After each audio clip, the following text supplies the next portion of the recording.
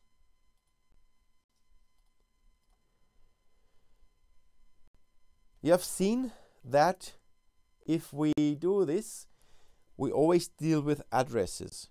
And what is an address? An address is nothing more than a location which we can derive from information. For example, the number of records or the position in this sequence. And if we can directly derive the position from the information or from the key which we want to search, which is directly or which directly corresponds to the information, then we can directly jump to a special position in the file. So there is one simple sample based on a calendar or file of facts where you can calculate the position of your information, of your date, for example, with information taken from the calendar. And what is the information from a calendar? Of course, the date itself.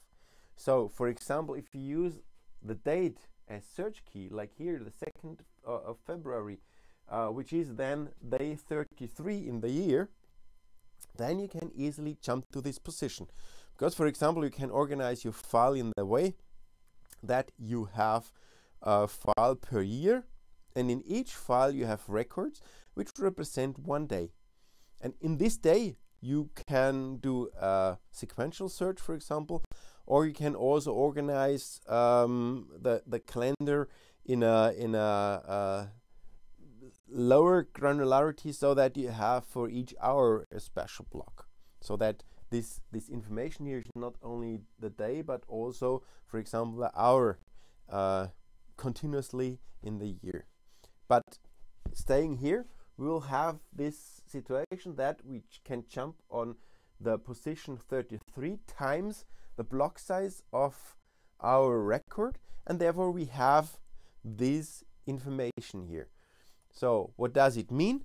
You have, for example, the start address of the year, which is maybe the start of the file if we organize the years in files, and then we add the day of year minus 1 because we start with 0 times, for example, 1000 if each record has a size of 1000.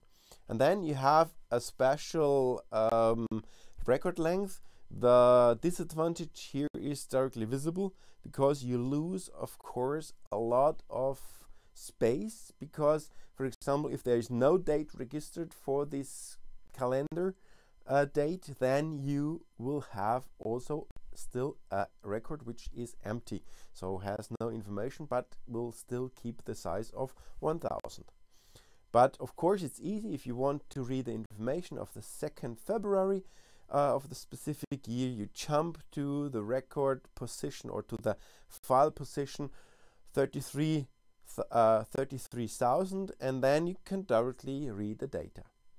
And what is also possible is quite simple if you think in separations. So divide and conquer is a very important algorithm. So therefore, if you divide the complete set of information into pieces and work on these pieces, and if you continue with this so that you always divide the pieces again into smaller pieces, and if you do always the same, then you exactly have what you find here.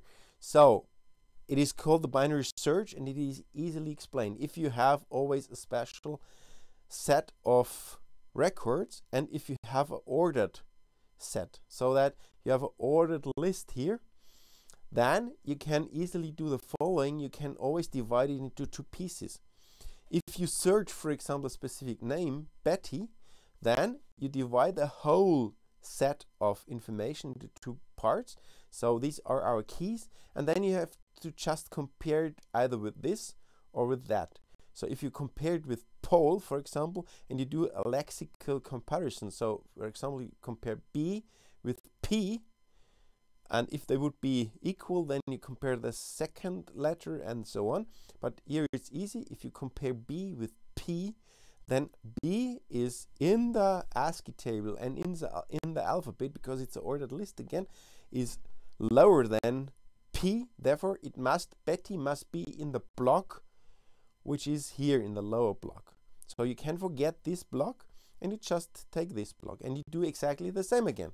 So you split this block again into 2 pieces, and then you compare, for example, Betty again with this name or with this key. So B is lower than M, and therefore Betty must be in the first block. And then we continue with this. So we just take here in this block, and then we separate it again into 2 pieces. So here we have a small problem. So it's not, this is one version where we have not the ideal performance, because the blocks have different sizes. So it would be ideal if both blocks have always the same size. So from the algorithmic performance, it would be the best situation. So this is a unbalanced, let's say, tree which we get here, but it doesn't matter. It's the same principle. So we take Betty, name Betty, and compare it with Caesar. So B is lower than C, and therefore it's in the first block. And then we do exactly the same again. In the first block we compare it. So this step is one step more, which we have here because we have 3, but it doesn't matter. So in this case we compare B with B here. It's the same. Then we compare E with E here. We compare T with T here, T with T, and Y with Y, and then we know, okay, Betty is found. If not, it must be here, and then we compare it with this, and if we have the equal sequence of characters, then we found it. If not, we did not find it. So with this we have 4 steps to get the right information. And if, for example, this key is just the jump point to the information, we can directly go into this position and read what is stored behind this name, for example. So to give you a short information about what is possible with this algorithm, how efficient it is just to divide and to conquer later because of this division, you can do a simple calculation. So for example, if you have 1 million records, and if you do a sequential search, it would need at least in the mean 500,000 accesses. Why that? Because the first name here will be found by 1 access. The last name here will be found by 1 million or 1 million minus 1 accesses. So therefore, there are a lot of accesses, but if you go with this Gauss formula, then you can have half of the accesses, so this plus this divided by 2, which is about 500,000. So you will have 500,000 accesses in the mean to get all of the information. If you do the binary search, if you do just this separation, then even with 1 million of elements, of searching elements, you will have just 20 accesses. Compared between 20 to 500,000 is a huge difference. Why do we get this? Because you always divide, therefore you have this binary setup again, so 1 million is about 2 to the power of 20, and therefore you will have 20 of these separations, so you will have this binary tree. And if you do this, you will have a scenario where you have only 20 accesses, and this is great. So you do just 20 steps instead of 500,000 steps. So for example, if you search something in a search engine, 20 accesses here is quite fast. If you do it in the sequential search, one user would get it quite fast because the information is found very at the beginning. Another user would have to wait a long time because the information is found later on. And everything is just possible because you organize your data in records, and you organize it in a ordered list, and you directly have also the addresses so that you have a fast access. That's it. So what does it mean then? If you have these simple structures, you have nothing more than a list. And the lists can be organized in different ways. For example, here with a fixed size length of the record, so that you have always a fixed length, and you have to always jump through all of these parts so that you have also the waste of space, because also empty parts here, for example, will be stored with empty characters. Or you can do the following, that you have a linked list. So what is a linked list? A linked list is nothing more than a list where each element has the location of the next element. The location means the address. So it can be, in cases of file, it can be, for example, any position in the file.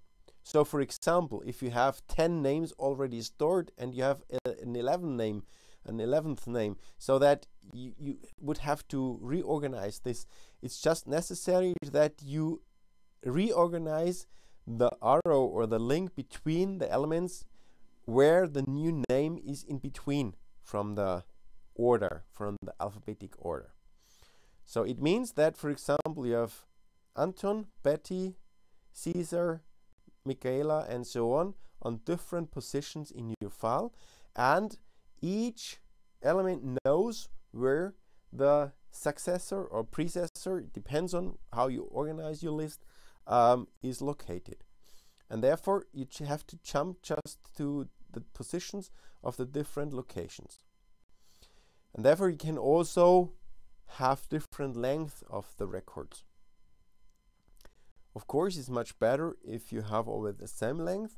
Then you do an optimization in the search, in the search algorithm, and but you waste space. In this case, you have a little bit a loss of performance because you have to do some jobs in the algorithm, but you do not waste space. So it's always the same. If you spend more memory, you will be also in some cases you have to do, or you are faster in some cases with the algorithm.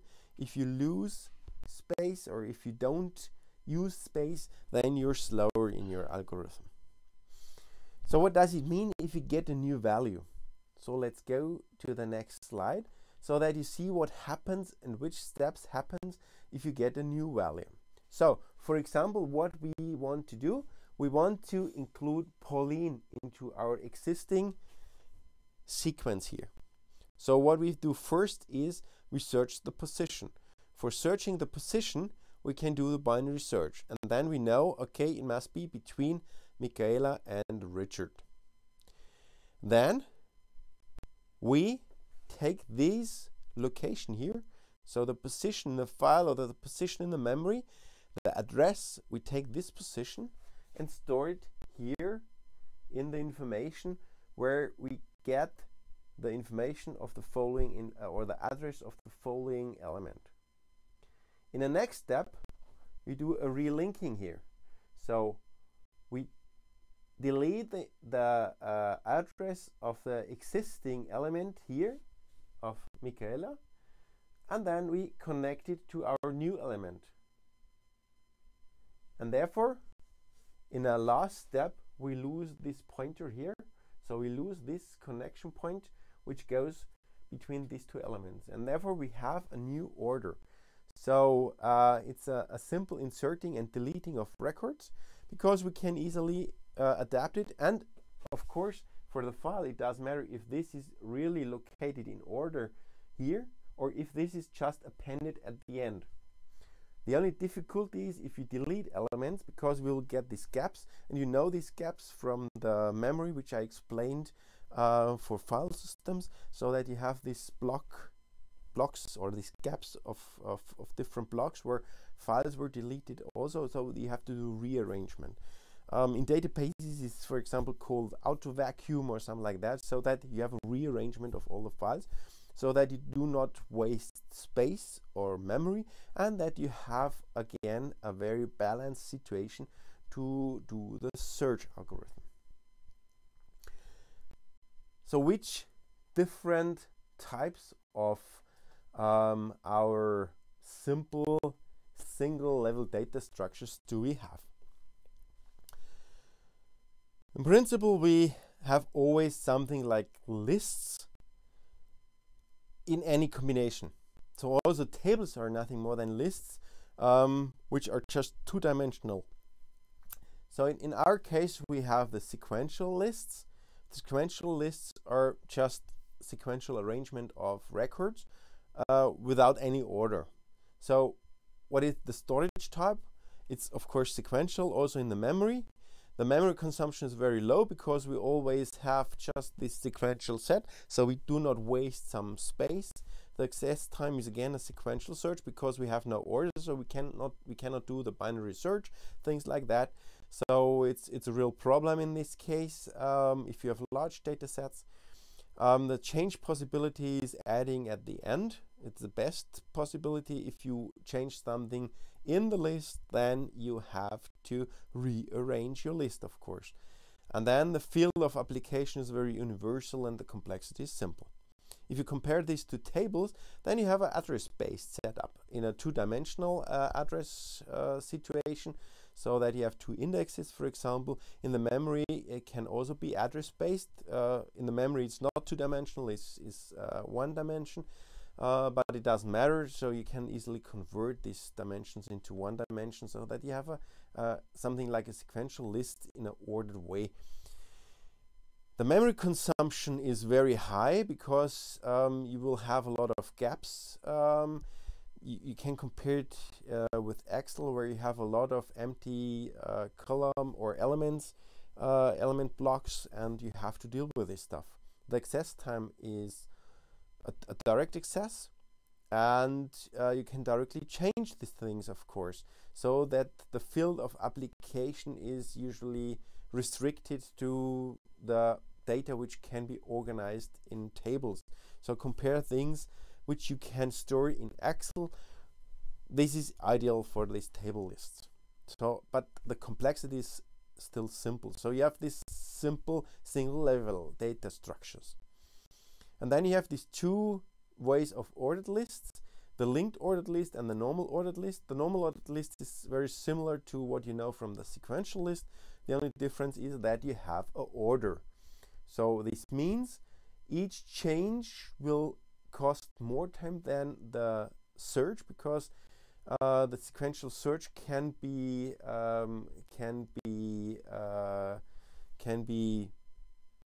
used, or sequential order search can be used with a binary search in combination, and therefore you have a special mechanism to divide and conquer.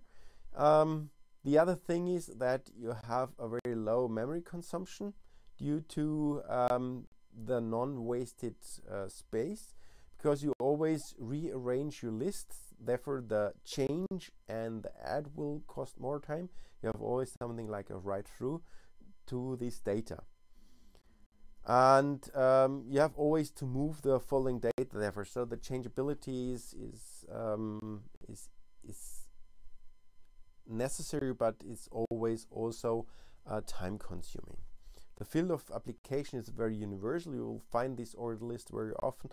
Also, if you do programming, and in more than these cases, you will find the ordered linked lists, which has an ordered list, but where the addresses are stored also in the elements, which you saw before, so that the previous element knows the following element's address.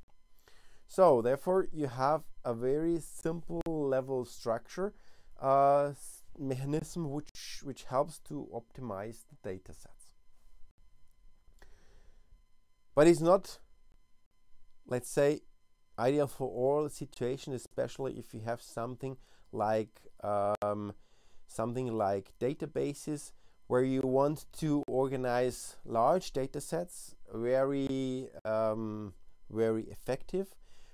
With this single level structures where only the data, or at least just the address of the following element is stored, is not enough. What you need is more information, so you store meta information in a special way, so that this meta information helps you to get the data. And therefore we are here in these multi-level data structures where we have multi-levels, which means you have sets of metadata which helps you to directly access the data. For example, if you have this binary search and you have directly the binary tree available, you don't have to do this divide and conquer algorithm again all the time. You just follow the path through your graph, and therefore you have again a graph which helps you to identify the final element. Think back to the Morse code. There was a simple graph which directly helped you to find the correct Morse code according to the letter or character which you want to convert. And this is the same situation here. So let's go to these multi-level data structures.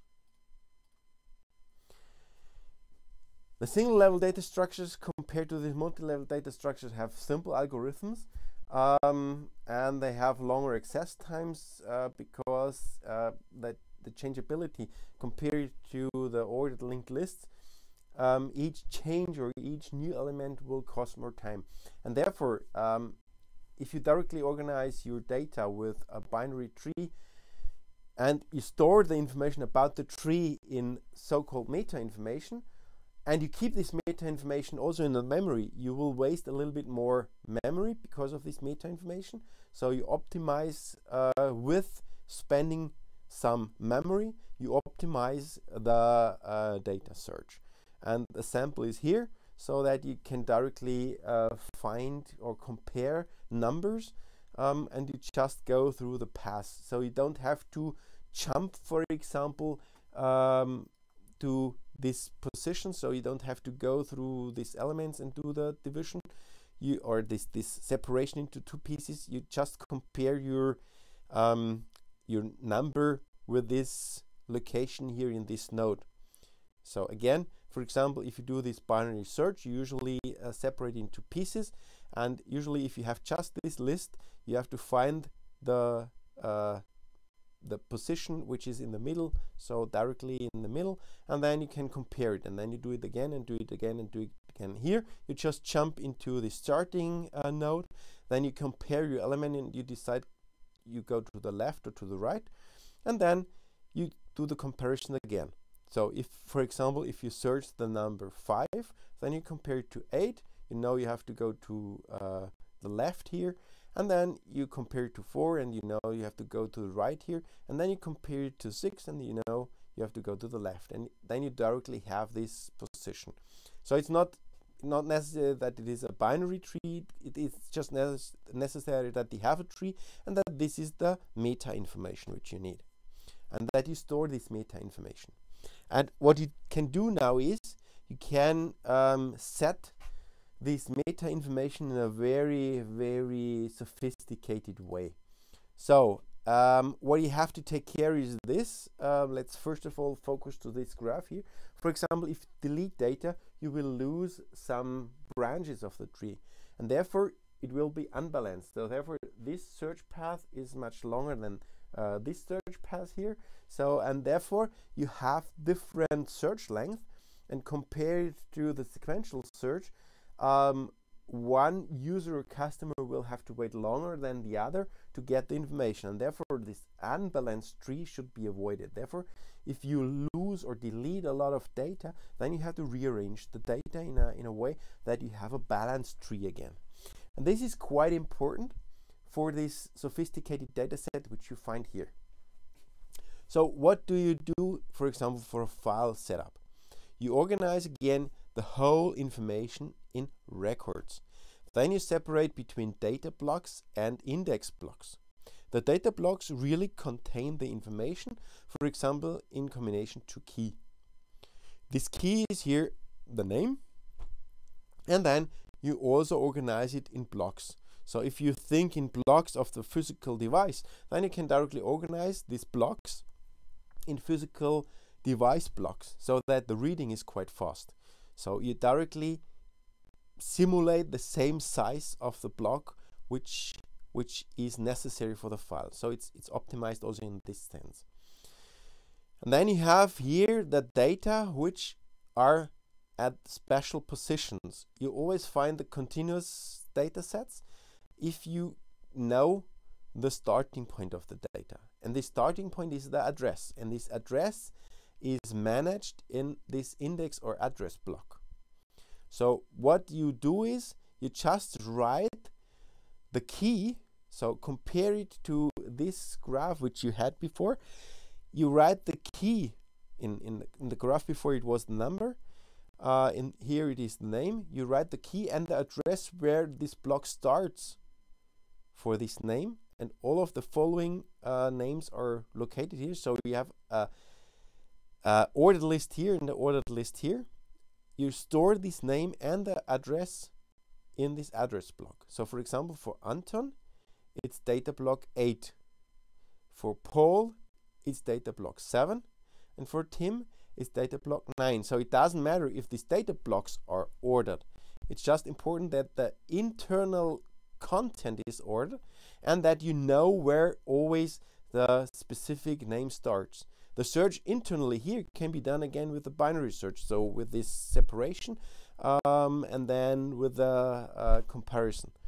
So it depends on how large these blocks are, and it depends on how many blocks you have, but changing and all these things are quite simple.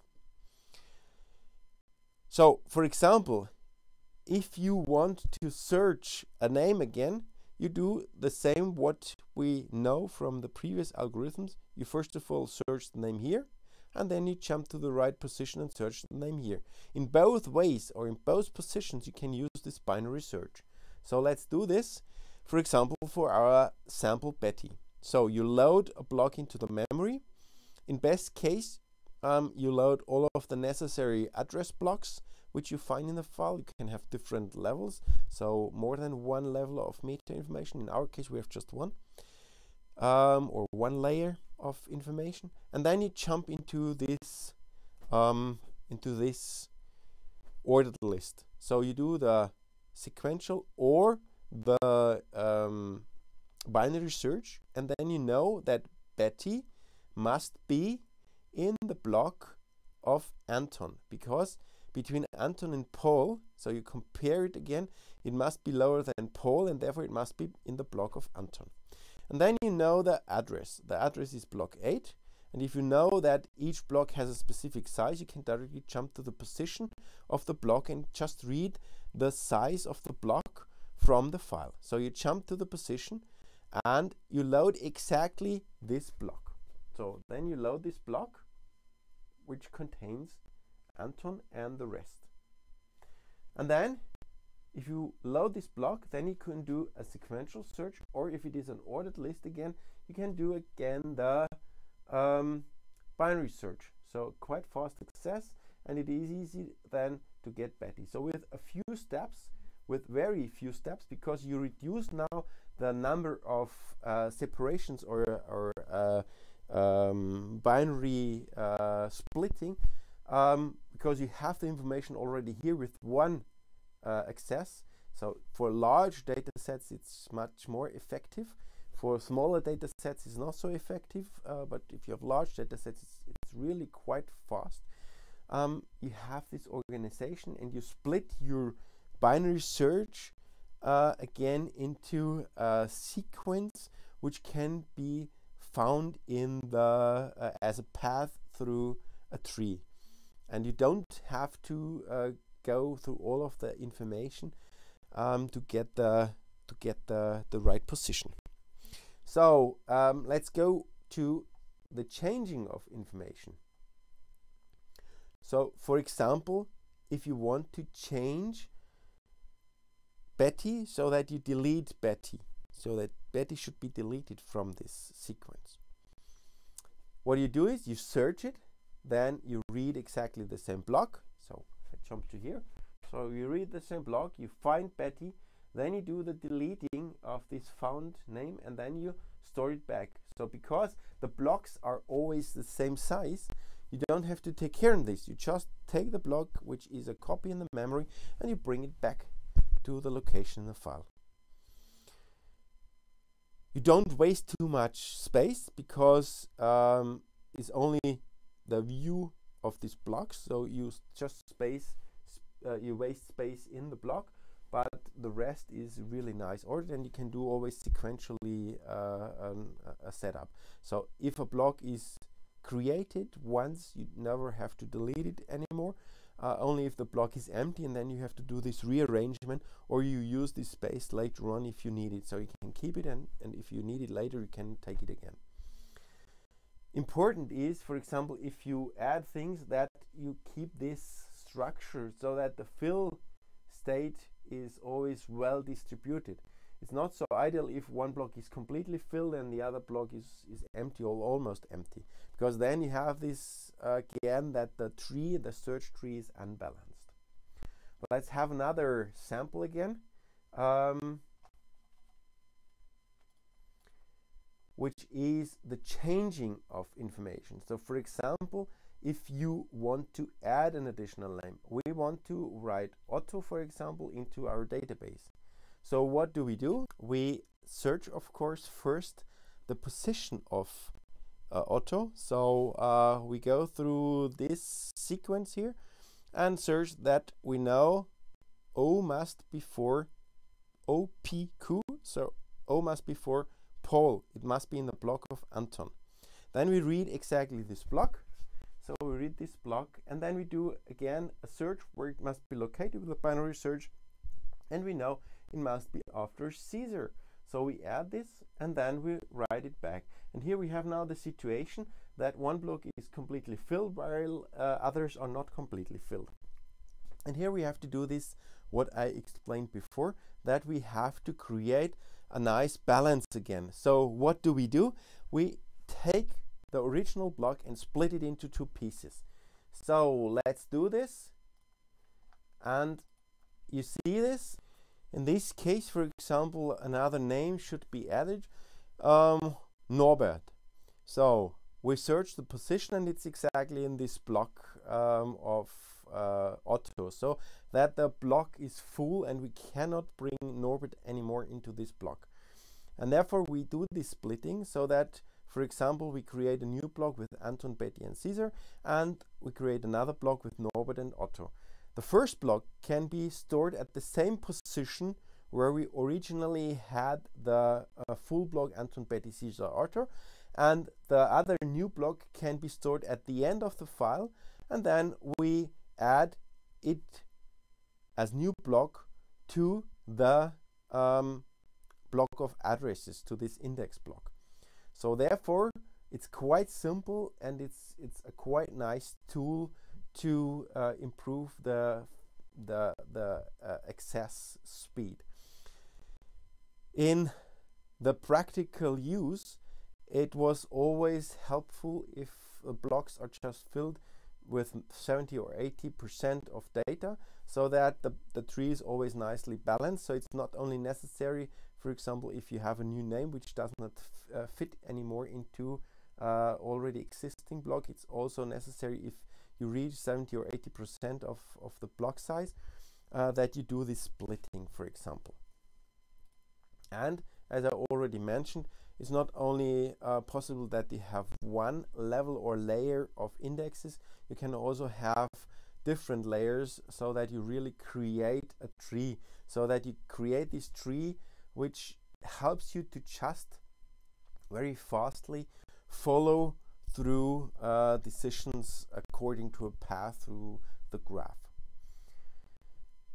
So this is a multi-level structure, index sequential multi-level data structure, which is really helpful, and I can give you a sample for that. For example, if you use this technique and you have a given block size of 2048 bytes, a record size of 116 bytes, and an index size of 24 bytes with a maximum fill level of 75%, this results in 64 records per index block and 13 records per data block. And if you use this, then you can make some decisions about how many data you can store if you have this hierarchical tree-based index structure. So for example, if you have one index level, you have 64 blocks. This means 64 times 13 records per block, so you have 830 records, and the 830 records multiplied with the size per record results in 97 kilobytes of data. If you just organize it with two index levels and you have 64 blocks record per index again, then you have 64 times 2 blocks, which means 53,000 data records. And if you multiply it with the byte size of the record, then you have about 6 megabytes of data. And if you extend it so that you have 3 index levels and you do the same 64 power to 3 and so on, then you will have 400 megabyte of data, and with 4 index levels you can store 25 gigabyte of data with not much more of losing time for the search, for the update and so on. So increasing these numbers of indexes is very helpful and allows the administration of really huge data sets. And it's just playing with the sizes, playing with the sizes of records, playing with the sizes of blocks and so on. But it shows you really nicely that this Index Sequential Access method, which is called ISAM method, which is an address-based method of this meta information and real data information, helps very much to reduce the memory consumption, to increase the to increase the speed of searches, so to reduce the access time, and to keep a very high flexibility in changeability, and also a large field of applications. If we take a look into another technique, which is more used in the memory, or more in the not so persistent part of the memory, like files, which is used in different programming languages to store data with keys, we'll find the method of hashes. What is a hash? So if you combine, or if you look into these ISAM files, you will have always to do this binary or sequential search. With a hash, you do exactly the same what we did for the calendar. So with the information, with the name, with the string, with the number, with whatever, you have a direct access to a memory position. You just need a function or a method which converts it, So for example, in the calendar you had the day of year or the minute or hour of year, which is a continuous sequence. You just need a function which converts the information, the key information, into memory. So you have a set of keys. In the real world it's infinite. In our computer world it's finite, so therefore we'll need a little bit more. But what you do is you take the key and you convert it into an address. It sounds quite simple. I will show you a very simple method for that. To deal with this, there are better and not so good functions which convert. So it depends on. But what we need is we need an additional function. It's not only enough to find the right position, because this position can be occupied already. So this means if the algorithm, because we have here a limited world and here an infinite set of possibilities, if we convert it, we will always come to a situation where we come to the same address, so where we point to the same location in the memory. And therefore we need a little bit more. We need another method or another function which solves this problem. So this is this exception function or #2 function. If we find the same position, we need this #2 function to search another position, and this #2 function must always work. So for example, if we do this and one of these steps and one of these positions is already deleted, we have to rearrange the data so that the #2 function will work again.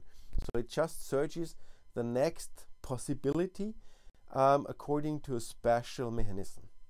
So it's a little bit abstract, so therefore let's do it with a simple sample, which is not the best sample. I know that because it's not the best hash function which you can get, but it really shows easily how we can use these hashes. So in this sample we have a file with 100 kilobyte containing address records of 100 bytes, each with a name. The name has 20 characters, so our key has 20 characters in maximum, and the key is used to find the information of the record.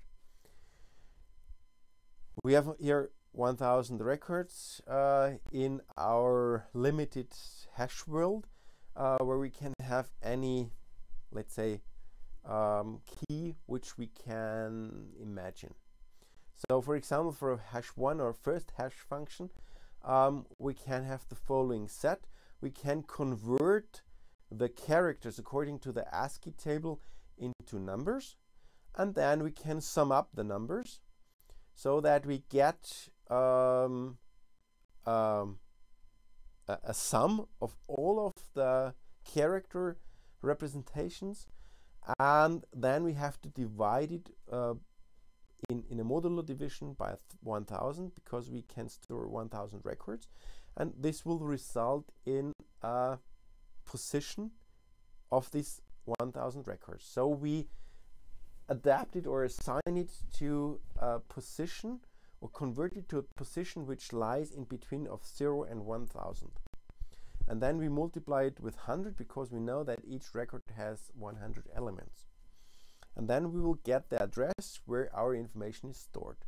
So this works quite simple, and you always can do a simple calculation. You convert your character string into the corresponding numbers, you sum it up, and according to the modulo and multiplication, you directly jump to the address. But if the address is already occupied by another calculation, very simple would be EVA and AVE, for example. So EVA or AVE, which will result in the same position. Then you need this exception function, so this exception address, the #2 function. And here you have a very simple address function. You do the address which you calculated, divided by 100 and add 43. And then you do the modulo again so that you find another position. So this works again for all possibilities. But each time if you do the #2 function, then you have an additional step which costs some time and which costs also performance. And therefore, a better situation would be if the hash1 or the first hash function will always find an empty position. If you have enough space, it's not a problem. The hash2 will not be so often called, but at least you will come to a situation where the hash2 function will be used. So let's go again through all of our samples which we had before. For example, if you want to search a name, or if you want to delete a name, what do we do?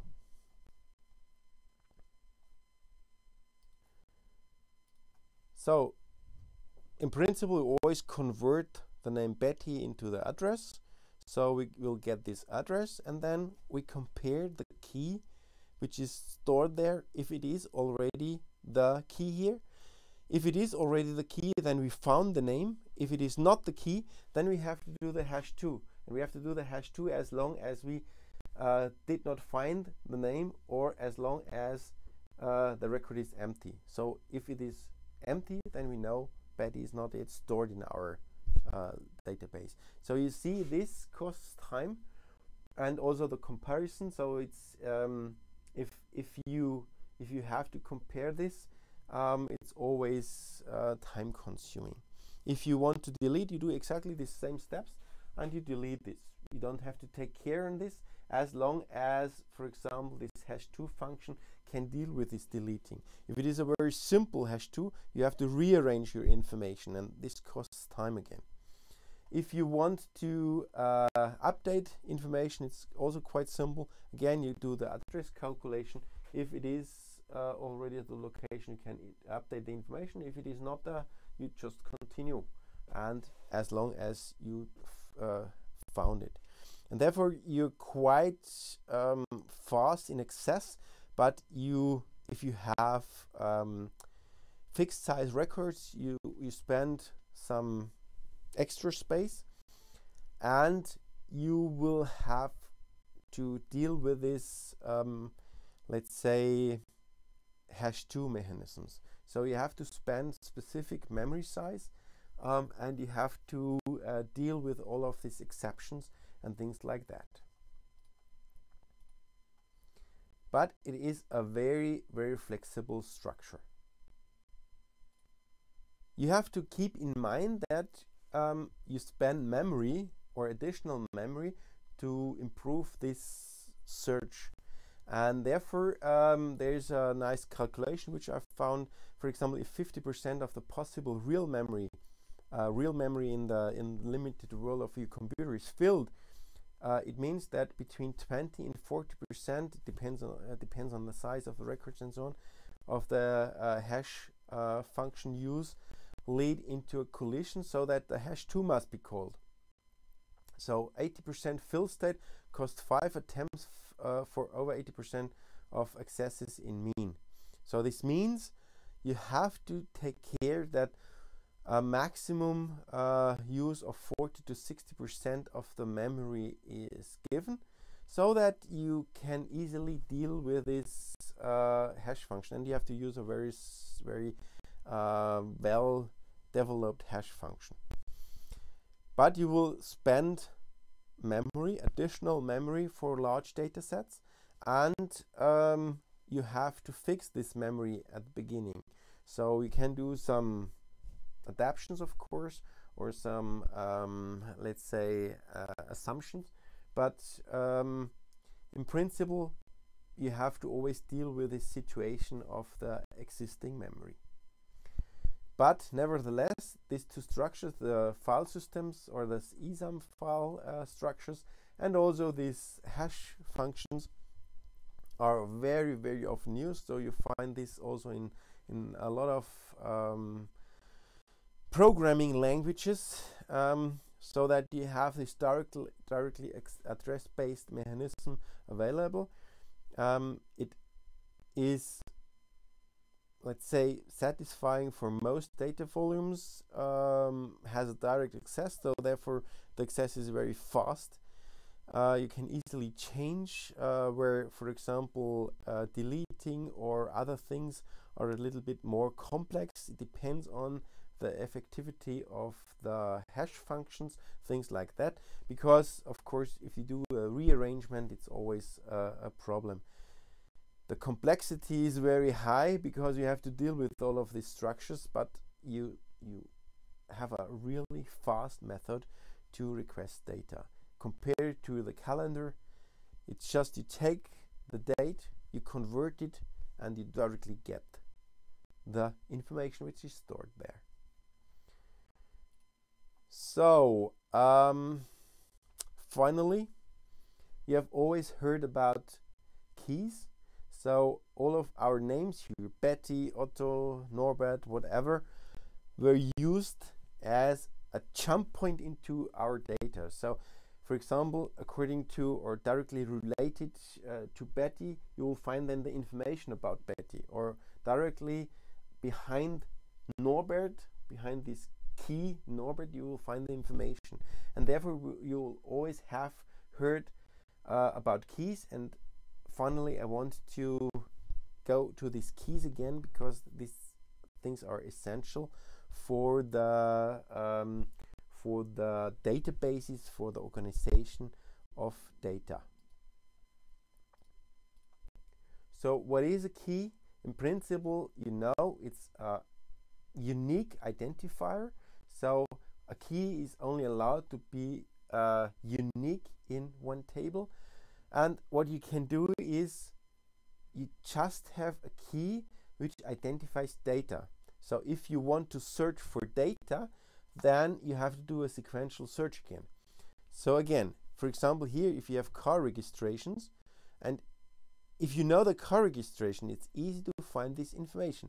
But if you know the name here, for example, if you want to get all car registrations for the family name Smith, you have to go sequentially through this, or you do an order and then, or you create an order and then you do this ordered list search again. But this costs time. Therefore, you have always a primary key. The primary key gives you a very fast access with hash tables, with ESAM files, or whatever. So it's quite fast. If you know that you want to search also for other information, so like for the family name or for the calling name or for whatever, then you need a second method, which is a table again, which connects the additional search pattern to an existing key. So with this, you have a fast access again. You jump into this, for example, the hash table, you jump into this, you get this information and jump into this. And therefore, you always use primary keys for the main information, and you will have additionally secondary keys as search patterns for additional information.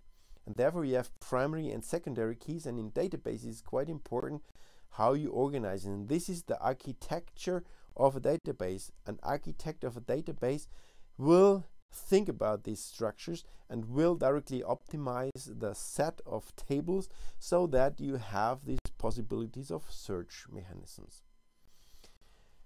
These files can be organized again in a way so that they represent the primary and the secondary key in the same way. So for example, a primary key can be used as a direct access in an ESAM file or in a hash structure. If you have a secondary key, you just have to do something like an inversion of the existing file or of the existing key file, so that you have the secondary key which connects to the primary key. And then you can do this organization of this new file again as ESAM or hash, so that you have the same mechanisms again, and you find the primary key and then you jump into the original data. If no secondary key, no primary key, no key at all is organized, you have to do this sequential search. But again, each key must be unique. Disadvantages of this technique using keys and also these higher level hash or data organization structures are that you have to use several files, you spend more memory, and you have a redundancy problem because if a computer crashes while you update the different files at different locations, you will get inconsistent files, and therefore you have to deal with this, and the database management system does this. So that's it, what I wanted to tell you today about files. Again, what you saw is that the use of graphs, of trees is very important, that you use a binary mechanism which separates into two pieces. So keep in mind this idea of divide and conquer, or divide et impera, this technique that you split a large, huge data task into small pieces, and you always do the same steps. This is very, very important. And therefore you directly come to the next steps, which we want to do. The next steps are, we have to deal with mechanisms, with programs to do all of these things. For example, to create an order. So for example, algorithms for searching and for ordering things. And we have to deal with the data itself, like databases, data management, data stock, and all of these interfaces. So the next two lessons will exactly deal with this. So you should hear something about algorithms, and you should hear something about databases. Therefore, we'll see each other in one of the next lessons. I hope you'll stay safe and take care, and have a nice time. We see each other in the tutorial or in the next lesson. Bye bye.